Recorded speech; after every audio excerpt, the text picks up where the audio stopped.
Hello everyone. So let's talk about the next part of numbers, which is based on divisibility rules.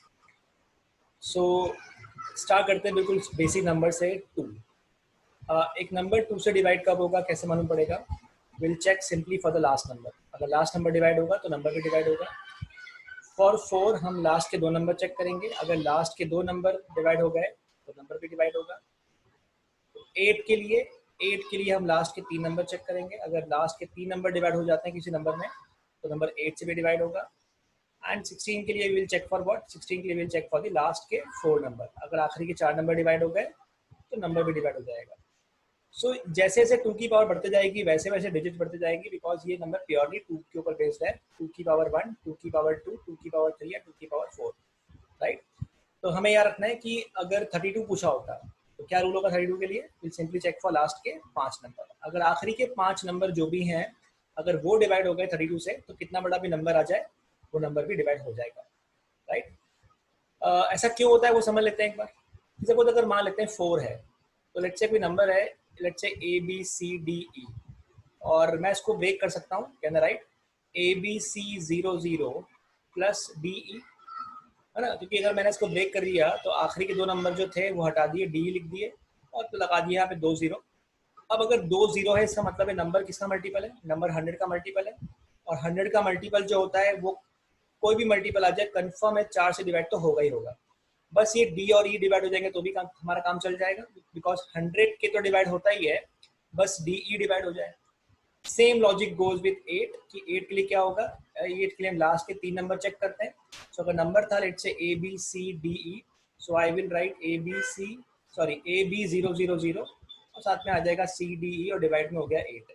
कोई भी 1000 का multiple जो होता है वो हमेशा डिवाइड होता है 8 से. दैट्स वाई आखिरी के 3 नंबर CDE डिवाइड हो जाएंगे तो नंबर भी डिवाइड हो जाएगा. तो ये सिंपल लॉजिक है. How why are you checking 1 digit, 2 digit and 3 digit? ये तो हुआ चेक करने का तरीका. दूसरा आप याद रखिएगा कि अगर रिमाइंडर की बात करते हैं तो रिमाइंडर भी निकाला जा सकता है. मतलब अगर आपको ये बोला जाता है कि रिमाइंडर निकालना है कि अगर आपने डिवाइड किया 2 से या डिवाइड किया 8 से तो रिमाइंडर भी सेम ही आएगा. मतलब क्या? मतलब ये कि reminder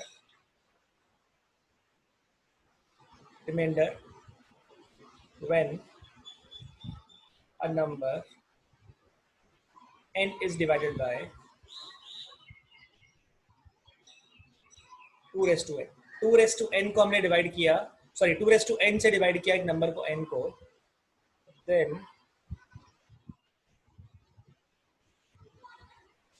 it will be same as remainder obtained on dividing last n digits of n. मतलब क्या कि अगर आपने 2 raised to n से डिवाइड किया, अगर आपने 2 raised to n से डिवाइड किया किसी नंबर को तो आप उससे आखिरी की n डिजिट्स चेक कर लोगे तो भी रिमाइंडर सेम ही आने वाला है. कोई बोलता है बताइए अगर नंबर था लेट्स से वी हैव 1 3 2 4 8 और फिर लिखा हुआ है लेट्स से 4, बोला बताइए अगर मैं इसको डिवाइड करूंगा 8 से तो रिमाइंडर क्या आएगा? सो अब 8 क्या होता है? 8 का मतलब होता है 2 क्यूब. तो आखिरी के 3 नंबर चेक करना है कि आखिरी के 3 नंबर जो रिमाइंडर देंगे वही इस नंबर को डिवाइड करने पे रिमाइंडर मिलने वाला है, ये रूल कहता है. तो इफ एनीबडी सेज कि काम करते हैं, एक बहुत बड़ा नंबर बनाया गया 1 से लेके 50 तक के नंबर को लिख के, so let's say 1 2 3 4 5 6 and so on, ऐसे बहुत बड़ा नंबर बनाया आपने. 1 से लेके 50 तक के नंबर को आपने कॉन्जिक्यूटिव एक के बाद एक लिखा और बहुत बड़ा नंबर बनाया. मतलब जब मैं इसको डिवाइड करूंगा 16 से तो रिमाइंडर क्या आएगा? अब 16 का मतलब है 2 की पावर 4, तो जो लास्ट के 4 नंबर रिमाइंडर देंगे वही ये पूरा नंबर भी डिवाइड करने से वही रिमाइंडर देगा. तो मैं 16 से डिवाइड कर लूंगा, 16 3 हो गया 48, आई लेफ्ट अवे 15, ये हो गया 0 सा, यहाँ आ गया 150, 16 से किया 9 सा तो कितना आ गया 144, रिमाइंडर कितना आ गया 6. तो 6 इज द रिमाइंडर. अगर आप इस पूरे नंबर को डिवाइड करोगे 16 से तो भी 6 ही मिलने वाला है, और अगर आखिरी के 4 नंबर से चेक कर लिया तो भी 16 ही मिल रहा है. ये रिमाइंडर सेम आने वाला है. तो अगर पूछा होता कि डिवाइड करेंगे 32 से तो आंसर क्या आएगा? 32 के लिए हम क्या करेंगे, लास्ट के 5 नंबर से जो रिमाइंडर आएगा वही है, इतना बड़ा रिमाइंडर देगा, इतना बड़ा नंबर जो रिमाइंडर देगा वही सेम होगा. right? So this is the basic logic of divisibility rule of 2, 4, 8, 16, 32 and so on. Then if you talk about rule of 3, तो rule 3 का रूल क्या कहता है? 3 का रूल कहता है सम ऑफ डिजिट. आप डिजिट्स का जोड़ चेक कर लीजिए. अगर डिजिट का जोड़ जो है समीशन जो है अगर वो 3 का मल्टीपल आ गया तो नंबर डिवाइड होगा, अगर नहीं आएगा तो नंबर डिवाइड नहीं होगा. ऐसा क्यों करते हैं? ऐसा इसलिए करते हैं बिकॉज अगर नंबर ए बी सी था तो कहना write this number to be as 99. First of all 100 times of A plus 10 times of B and C. इसको मैंने प्लेस वैल्यू फेस वैल्यू के हिसाब से ब्रेक कर दिया. Now can write 99 times of A plus 9 times of B plus A plus B plus C. इसको divide करेंगे हम 3 से. तो आप मुझे देख के बताइए कि 99 का मल्टीपल जो होता है क्या वो हमेशा डिवाइड होगा 3 से? यस. क्या 9 का मल्टीपल भी डिवाइड होता है 3 से? यस.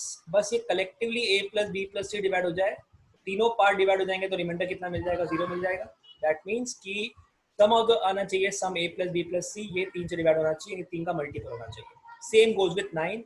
9 के लिए क्या करेंगे? 9 के लिए भी हम ये करेंगे कि हम चेक करेंगे सम ऑफ डिजिट. अगर डिजिट का सम डिवाइड हो गया, डिजिट का सम 9 का मल्टीपल आ गया तो हमारा काम हो जाएगा, अदरवाइज नंबर भी डिवाइड नहीं हो पाएगा.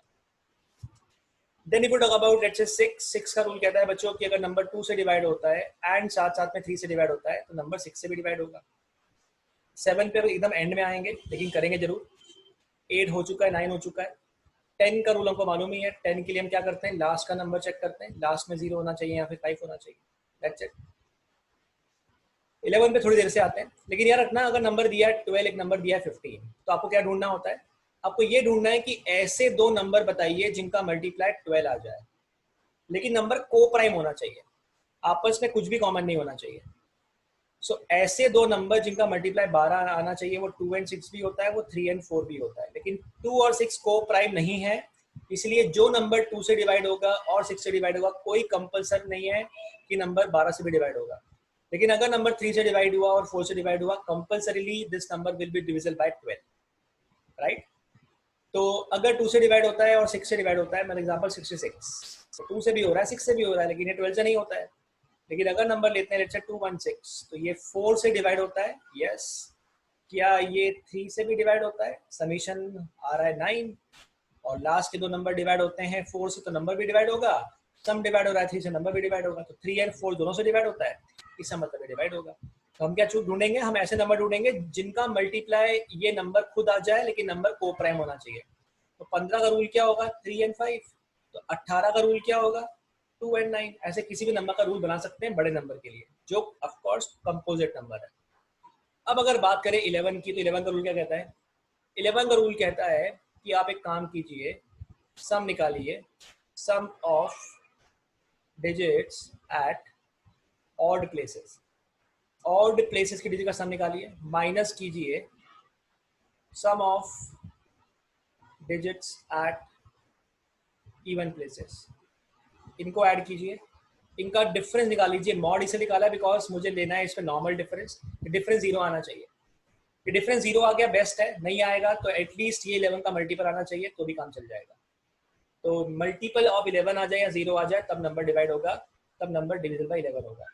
अब what we have to check? हमें चेक करना है sum of digit at odd places, sum of digit at even places. Example let's say we have a number 1 2 3 4 3 2 1. हमें देखना है ये नंबर डिवाइड होता है कि 11 से. तो first position, third position, fifth position and seventh position, इनको ऐड किया तो 1 + 3 3 3 + 3 हो गया 6, 8 के टोटल मिला के 8 हो गया. 2 और 4 6 और ये 2 हो गया, मिला के आपके पास 8. सो ऑड का समीशन 8 आ रहा है, इवन का समीशन 8 आ रहा है, ये डिफरेंस 0 आ रहा है.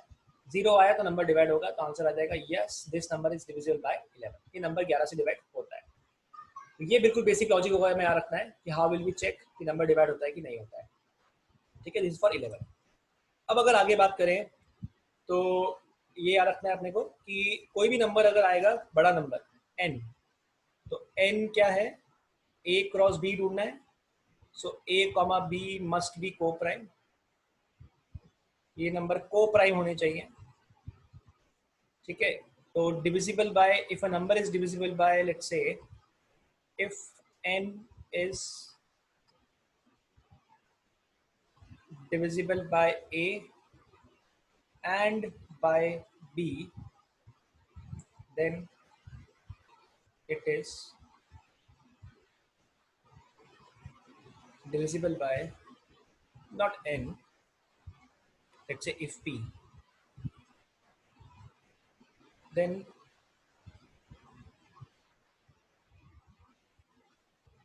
p is divisible by n. तो p होगा आपका then p divisible by n, तो ये n से डिवाइड हो जाएगा, राइट। ये रूल याद रखना है आपने को, किसी भी नंबर के लिए लगा सकते हैं। तो 24 का रूल क्या होगा, दो नंबर ढूंढिए जिनका मल्टीप्लाई 24 आता, 3 and 8, number has to be coprime. ऐसे ढूंढ सकते हैं नंबर। अब इसमें क्वेश्चन कैसे होंगे वो समझ लेते हैं।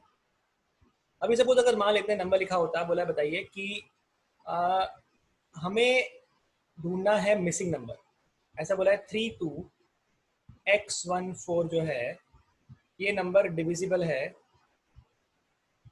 लेट्स से 9, बोला ऐसा है तो बताइए x का वैल्यू क्या होगा। अब रूल क्या कहता है बच्चों, x 9 का सम ऑफ डिजिट, तो सम ऑफ डिजिट किया तो 3 + 2 + x + 1 + 4 करेंगे तो ये कितना मिल जाएगा, ये मिल जाएगा 5 और 4 9 और एक ही हो गया 10, 10 मिल गया। सो 10 + x जो आना चाहिए वो 9 का मल्टीपल आना चाहिए, देयरफॉर x का वैल्यू क्या रखना पड़ेगा अपने को, रखना पड़ेगा 8, है ना। और x जो है वो एक डिजिट है, दैट्स वाई उसकी भी लिमिट होगी कि वो 0 से बड़ा होगा या बराबर होगा, 9 से छोटा होगा या उसके बराबर होगा। तो ऐसा नहीं है कि उसके आगे भी नंबर पॉसिबल होगा। सो इन शॉर्ट कहने का तरीका ये है कि 10 + x ऐसा क्या रखा जाए ताकि नंबर 9 से डिवाइड हो जाए। x का वैल्यू 8 होना चाहिए, ऊपर 18 आएगा तो डिवाइड हो जाएगा, 27 आएगा तो भी होगा, लेकिन 27 लाने के लिए x का वैल्यू डालना पड़ेगा 17। x एक डिजिट है, नंबर नहीं है, दैट्स व्हाई x की मैक्सिमम लिमिट ही 9 होती है, तो यहाँ पे आंसर 8 ही आ सकता है। Let's have here number 42A314 और ये बोला होगा ये डिविजिबल है लेट्स से बाय 11। तो रूल क्या कहता है 11 का, 11 का रूल कहता है sum of digit at odd places, तो 3 और 1 हो गया 7, 7 और 2 हो गया 9, ये 9 हो गया। ये कितना आ रहा है बच्चों, ये आ रहा है 4 + a + 1 this give you 5 + a। अब ये डिफरेंस जो आना चाहिए, ये डिफरेंस कितना आना चाहिए बच्चों, डिफरेंस आना चाहिए 0। सो आई विल गेट 9 - 5 - a = 0, तो a का वैल्यू कितना आ जाएगा 4। और कॉमन सेंस कहता है कि जब दोनों इक्वल आएंगे तो पॉसिबल होगा, क्योंकि जब डिफरेंस उनका 0 बन जाएगा। तो a का वैल्यू क्या हो सकता है, a का वैल्यू 4 हो सकता है, राइट। अगर ये मैच नहीं करता तो फिर हम यहाँ पे क्या लेके चलते = 11 लेके आते। अगर सपोज मान लेते हैं यहाँ पे आंसर नहीं मिलता तो हम क्या करते हैं, 9 - 5 + a should be the multiple of 11, तो 11 हो सकता था, 22 हो सकता है, कोई भी केस लेके हमें निकालना पड़ेगा कि आंसर क्या पॉसिबल बन सकता है। देन सपोज मान लेते हैं ऐसा लिखा हुआ है कि 32AB2 जो है वो डिविजिबल बाय लेट्स से 12 है। अगर ऐसा है तो बताइए find all the possible pair of A and B, A और बी के सारे पॉसिबल पेयर निकालिए। अब 12 का रूल क्या कहता है बच्चों, 3 and 4, 4 कहता है लास्ट के दो नंबर, लास्ट के दो नंबर डिवाइड होंगे तब जाके नंबर डिवाइड होगा। देयरफॉर अगर B2 की बात करें, इसको 4 से डिवाइड करने के लिए, तो B का वैल्यू क्या क्या पॉसिबल है, 1 पॉसिबल है, बिकॉज 12 डिवाइड हो जाएगा, 12 डिवाइड हो जाएगा, 32 डिवाइड हो जाएगा, 52 भी 4 से डिवाइड होता है, 72 भी डिवाइड होता है, 92 भी डिवाइड होता है। So we got value as 1 3 5 7 and 9, ये वैल्यूज हैं बी की जब ये नंबर 4 से डिवाइड होना शुरू हो जाएगा। अच्छा, अब रूल क्या कहता है 3 का सम ऑफ डिजिट, सम कहता है 3 + 2 + 2 which give you how much 7, 7 + a + b, 3 का मल्टीपल आना चाहिए। अब बना लेते हैं केसेस। सो पहला केस क्या बनेगा, पहला केस बनेगा जब b का वैल्यू हम 1 डालेंगे। सो अगर b का वैल्यू 1 डालेंगे तो आपको मिलेगा 8 + a शुड बी 3 का मल्टीपल, तो a का वैल्यू क्या पॉसिबल है, a का वैल्यू 1 पॉसिबल है बिकॉज 9 आ जाएगा, राइट। अगर a 2 डालेंगे तो 10 बनेगा, नहीं बनेगा, 3 डालेंगे तो 11 बनेगा, 4 डालेंगे तो बन जाएगा, इन शॉर्ट 3 बढ़ जाएगा, तो ये 4 पॉसिबल है। उसके बाद और 3 बढ़ा दिया तो 7 पॉसिबल है, और 3 बढ़ाएंगे तो 10 आ जाएगा, जो पॉसिबल नहीं होगा। केस नंबर 2 जब b का वैल्यू 3 होगा, जब b का वैल्यू 3 बनेगा तो 7 + a + b जो है तो कितना बन जाएगा, वो बन जाएगा 10 + a, तो 3 का मल्टीपल आना चाहिए। सो a का वैल्यू क्या होना चाहिए बच्चों इस टाइम, 2 होना चाहिए या तो 5, बिकॉज 2 होगा तो 12 आ जाएगा, 12 3 का मल्टीपल है, 5 होंगे तो 15 आ जाएगा, 15 भी 3 का मल्टीपल है। और जब a का वैल्यू हम क्या रखेंगे, 3 और बढ़ा दो 8, 18 आ जाएगा तो भी पॉसिबल है। उसके बाद नंबर बट डिजिट्स बढ़ जाएंगी, 11 आ जाएगा, वो पॉसिबल नहीं है। जब b का वैल्यू 5 रखेंगे तो भी पॉसिबल बनेगा, जब 5 रखेंगे तो क्या मिलेगा आपको, 7 + 5 = 12, 12 में ऐसा क्या ऐड किया जाए ताकि नंबर 3 का मल्टीपल आ जाए? तो b का वैल्यू 0, 3, 6, 9 कुछ भी पॉसिबल है। ऐसे करके हम सारे केसेस निकाल सकते हैं। तो ये 7 भी आ जाएगा और 9 भी आ जाएगा। लॉजिक बहुत सिंपल सा है कि रूल पता होना चाहिए और क्वेश्चन करना आना चाहिए by using the basic concept. तो आपको मिलेगा इस बार 14 plus a should be multiple of 3, so a का वैल्यू 1, उसके बाद 4, उसके बाद 3 और बढ़ाया तो 7, दैट्स इट, ये पॉसिबल है। और जब 9 रखा तो आपको मिलेगा 16 plus a should be multiple of 3, तो ये आ जाएगा 2, फिर आ जाएगा 5 और फिर आ जाएगा 8। ये सारे केसेस बन सकते हैं। सो जब b का वैल्यू 1 था तब कितने आंसर आए? जब b का वैल्यू 1 था तब 3 आंसर आए। जब b का वैल्यू 2 है तो 3 आंसर आए। जब b का वैल्यू 5 है तो 4 आंसर आए। सो 3 प्लस 3 प्लस 4 प्लस, और जब b का वैल्यू 7 है तब फिर 3 आंसर आए। और जब b का वैल्यू 9 पुट किया है तो फिर से 3 आंसर आए। तो 12 और 4 कितना हो गया? 16। 16 pair are possible for which this number will be divisible by 12, right? Okay, तो ये बेसिक लॉजिक हुए डिविजिबिलिटी रूल्स के।